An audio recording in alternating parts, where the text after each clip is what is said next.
येत्या 2 महिन्यात राज्यात विधानसभा निवडणुकीची आचारसंहिता लागू होणार आहे। त्या अनुषंगाने सर्वच राजकीय पक्षांनी तयारी केली आहे। या निवडणुकीचं वेगळेपण म्हणजे यावेळी शिवसेना आणि राष्ट्रवादी काँग्रेस या राज्यातील 2 प्रमुख पक्षांचे गट समोरासमोर असणार आहे।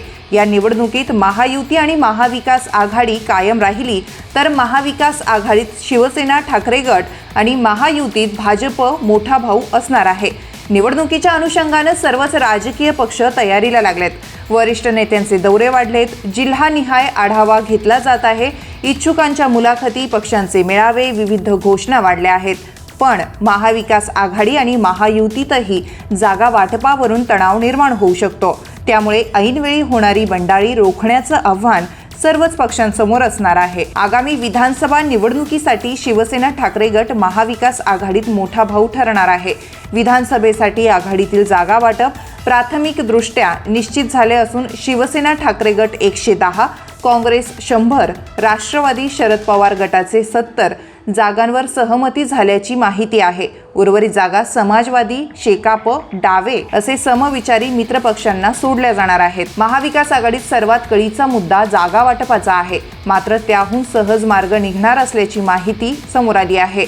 भाजपचा पराभव करण्यासाठी ठाकरे गट, काँग्रेस आणि राष्ट्रवादी शरदचंद्र पवार गट आणि पुरोगामी विचारसरणीच्या मित्रपक्षांसोबत आघाडी करून लढावं लागेल। जागा वाटपात एक पाऊल मागे यावं लागलं तरी चालेल, पण महाराष्ट्रात आघाडीचं सरकार आलं पाहिजे अशा सूचना राहुल गांधी यांनी प्रदेश काँग्रेसच्या नेत्यांना दिल्या आहेत।